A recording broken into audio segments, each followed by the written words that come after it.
नमस्कार सभी को। भारत के संविधान से मोस्ट इम्पोर्टेंट क्वेश्चन।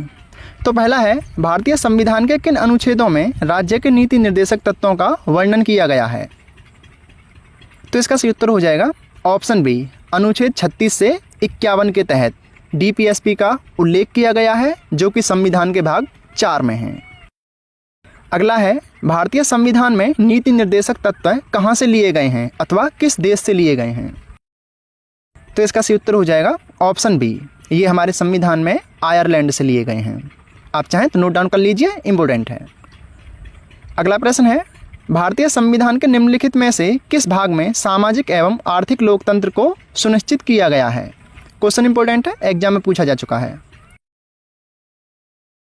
तो इसका सही उत्तर हो जाएगा ऑप्शन बी, भाग 4 में, जो कि डीपीएसपी है, राज्य के नीति निर्देशक तत्व है।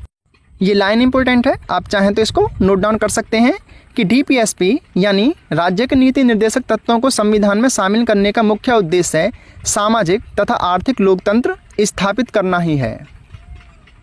अगला है, राज्य के नीति निर्देशक तत्वों में निम्नलिखित में से किस प्रकार के सिद्धांत अंतर्निहित हैं अथवा बताए गए हैं?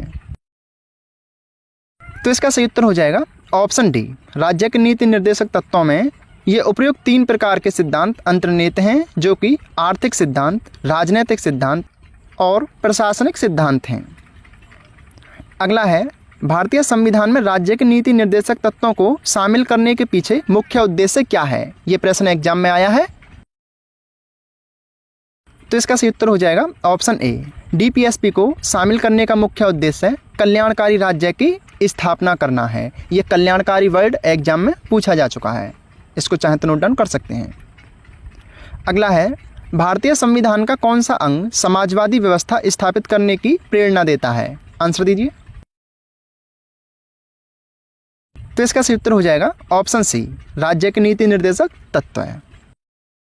अगला है, भारतीय संविधान के किस अनुच्छेद में भारत को कल्याणकारी राज्य के रूप में स्थापित करने की बात कही गई है?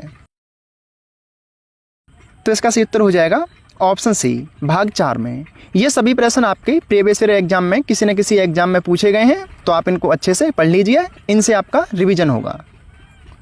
अगला है, समान कार्य के लिए समान वेतन की बात निम्नलिखित में से किस में कही गई है? आंसर दीजिए, इंपॉर्टेंट है। तो इसका सही उत्तर हो जाएगा ऑप्शन डी, राज्य के नीति निर्देशक तत्वों में समान कार्य के लिए समान वेतन, और यह हमारे संविधान के अनुच्छेद 39 के घ में है। ये आपको सिर्फ अनुच्छेद भी पूछा जा सकता है, ये अनुच्छेद 39 है। समान कार्य के लिए समान वेतन यानी पुरुष को जिस कार्य के लिए जितना वेतन दिया जाता है, महिला को भी उस कार्य के लिए उतना ही वेतन दिया जाएगा। नेक्स्ट क्वेश्चन है, भारतीय संविधान का कौन सा अंग भारत के नागरिकों को आर्थिक न्याय प्रदान करने का संकेत देता है? आंसर दीजिए।